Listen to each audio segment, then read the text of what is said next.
Indonesian. I wanted an Indonesian Bible to master a few words of the Indonesian. So I went to the Bible house in Durban. My city in South Africa has got a Bible house where they sell Bibles, specialize in Bibles in different languages. I want an Indonesian Bible. They said they haven't got it. Okay. I said, try Johannesburg. They might have it. So when I went to Johannesburg, I go to the Bible house in Johannesburg. And I go and search for this Indonesian Bible. And I got it. And I'm looking in the shelves, some other books. I see a New Testament, Greek and English. Like we have the Quran, Arabic and English, Greek and English, a New Testament. I took that big volume out and I'm starting to go through that. And the supervisor of the Bible house is watching me. You know, with this funny headgear and this beard. He says, what this guy is doing with all these expensive volumes, because this was an expensive volume which I took down, Greek, English of the New Testament. So he comes up to me, he says, good morning. I said, good morning. He said, what makes you interested in these books? I said, no, I do comparative religion, and I have come across something here in this Greek English of the New Testament that can be of use to me. He found me an interesting character. He said, would you like to have a cup of tea with me? I said, no, I don't mind at all. So he took me into his office. I said, now, you know, we believe in Jesus. And this was something astonishing to this supervisor. And all the supervisors in South Africa of the Bible houses are retired reverends. This was a Reverend Dunkers. He's amazed. I says, you know, we believe in Jesus and in his miraculous birth. And so saying, I started repeating these verses from the Quran. That we believe. And when I read it, he said, no, this is the same like my book. What you are saying now, that when the good news is given to Mary, the mother of Jesus, in the Holy Quran, she says, قَالَتْ رَبِّ أَنَّ يَكُونُ لِي وَلَدٌ وَلَمْ يَمْسَسْنِي بَشَرٌ. She said, oh my Lord, how can I have a child when no man has touched me? Which means physically, sexually. No man has touched me.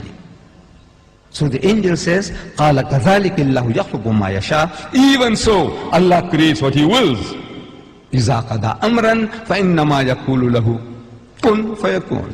Whenever He decrees a matter, He merely says to it, be, and He wills it and the thing comes into being. So the Reverend says, man, this is the same as my book. I said, yes, on the face of it, it's the same.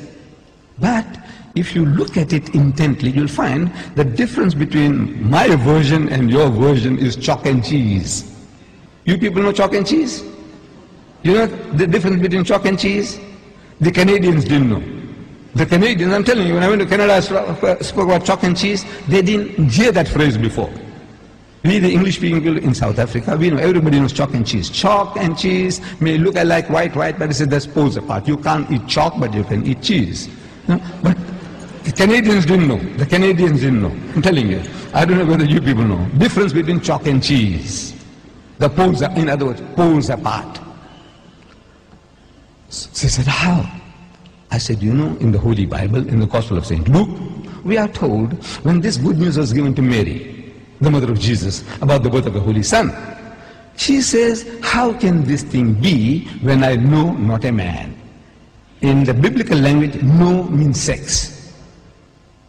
No to know means no means sexually. Not she doesn't know a man. She knows her uncle, her fathers, her neighbors. Surely she knows other men. But no. No in the biblical language means sex. In the Quran it says no man has touched me. Again it means not touched me, means had sex. Both the Quran and the Bible are saying the same thing. The replies to them are revealing. In the Holy Bible, the answer to Mary's protest was that the Holy Ghost will come upon thee. I'm reading the Bible to you. Luke. The Holy Ghost will come upon thee, and the power of the Most High will overshadow thee. Now that gives you a mental picture. The Holy Ghost is a person. That's what the Christians say. The Father is a person, the Son is a person, and the Holy Ghost is a person, but they're not three persons, but one person. I don't know whether you heard that expression before. But He's a person. This Holy Ghost will come on Mary. How? See, it gives you in your mind. It makes you think how. like a man and a woman, like a bull and the cow. How? The Almighty will overshadow her. How? No, it gives you a mental picture. So I'm suggesting that it gives you a mental picture. How? The Holy Ghost will come on her. We know it's a miracle. We agree it's a miracle. But the language that you're using, the language is down-to-earth language.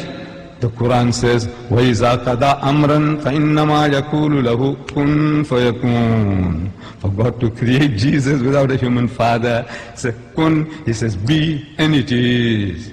For him, it's just to will it, and he comes into being. So, I'm asking the Reverend, I said, now between these two versions, we are both trying to say the same thing. We are both trying to give the same message, that he was born miraculously. There's no doubt about that. But I said, which version would you prefer to give to your daughter? The Quranic version or the biblical version? We are both trying to say the same thing. He said, he bowed his head down in shame, and he said he would prefer to give the Quranic version. This is Reverend Dunkers, the head of the Bible Society in Johannesburg.